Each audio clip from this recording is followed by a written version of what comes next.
Yes, he's gone now.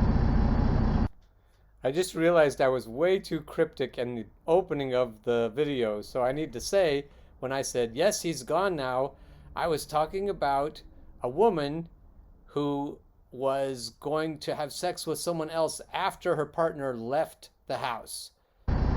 So one of the worst things about being married is how predictable it is. And it's one of the best things about being married. When something exciting happens, it can be devastating as well as terrifying as well as thrilling. And sometimes there's a fine line there. And without going into too much detail, there are times when I know that's being said, yes, he's gone now, when it's me who is the he who's gone. And I've shared with you, I don't know, maybe a week or so ago, maybe a little more than that, that I was going through a crisis because if I'm not really powerful, if my king isn't in his place, if I'm feeling wimpy about myself, if I'm feeling insecure, it's easy to feel like maybe I'm inadequate. And maybe that's why we need the extra excitement in our lives. I'm kind of beating around the bush, but I just feel like some of the most exciting things that happen in life happen because you allow them to. And the other thing about it, if you understand how things work in the animal kingdom, a lot of what happens quietly, unbeknownst to one or the other partner. And all over the world right now, you can bet there are voices saying, yep, he's gone now, it's safe to come over, or I'll be right over, or something like that. And it's how the animal kingdom works too. It's genetically, it's evolutionarily advantageous. And it's difficult to talk about. It's difficult to talk about. But on the other hand, if you're bored, if you've been married a long time, or if you've been with a partner for a long time, it's a kick in the pants. It's a way to get yourself more excited and more interested in life. The other thing that happens if you've had a job for a long time, a lot of people go, especially from my generation and before, go many decades in the same job. And I haven't had that curse. They're going to call it a retirement, but I'm not going to be employed at Millersville University. And I was only there 8 years. I was 18 years before that at Edinburgh University in the state system of higher education here in Pennsylvania. I was comfortable after 18 years had gone by. I had a farm I told you about.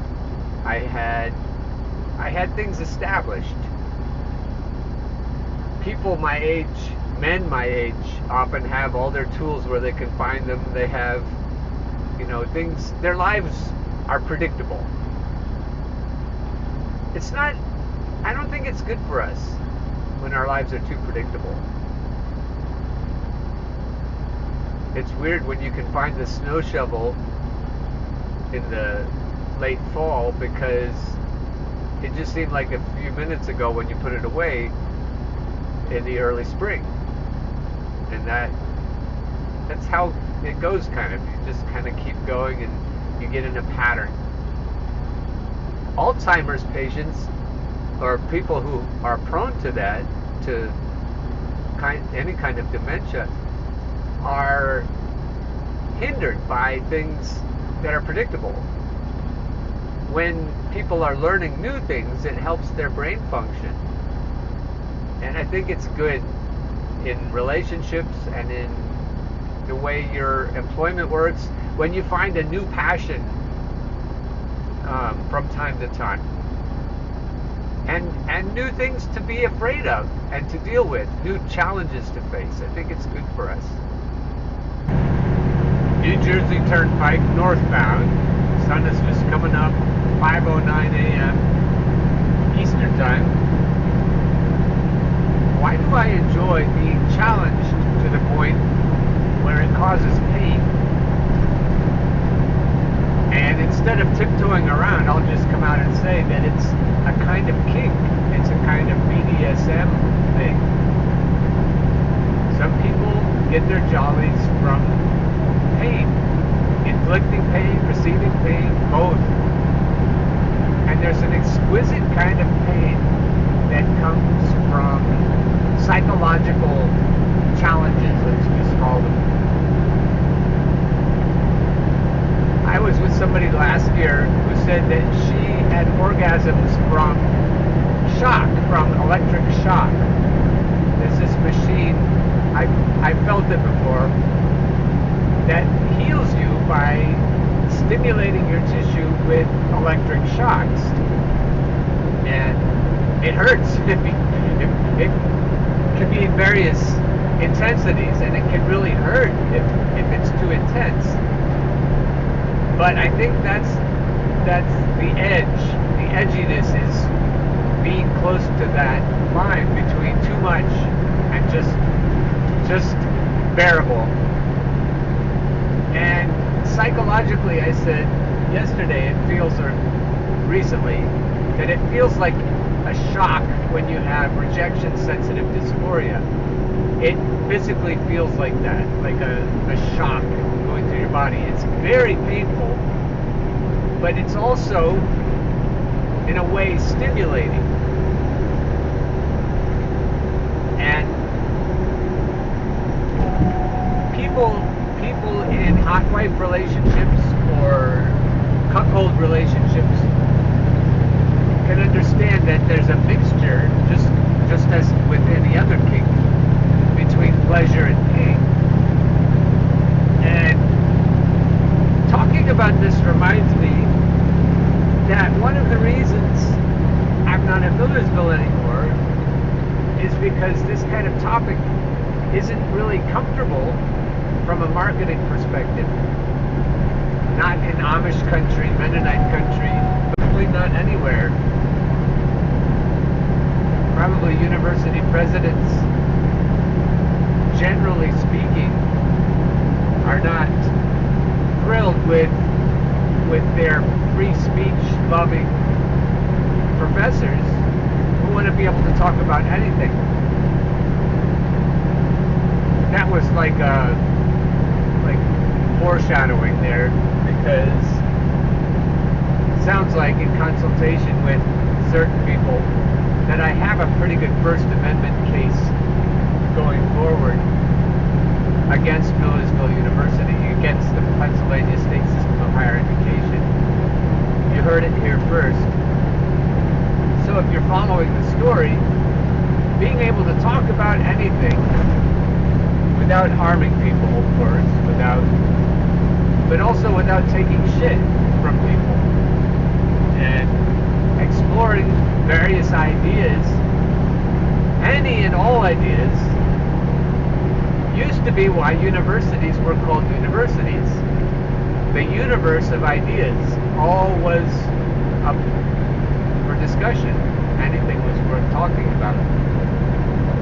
So as I talk about things that make some people uncomfortable, it doesn't mean I should stop talking, even though many, many people wish I would. It's worth defending, and I'm just trying to figure out how to fund it. I'll probably talk to you about that more later. I have some interesting ideas about it. The other idea I wanted to explore, besides why I enjoy being challenged, why that's a kink of mine actually, is the realm of personal growth. If you think about Deadpool, the movie, and the character Ryan Reynolds plays when he is first finding his powers, when he first is stimulated, provoked, challenged to the point where his powers emerge. He's in a chamber of oxygen all night long, barely enough oxygen to sustain his life.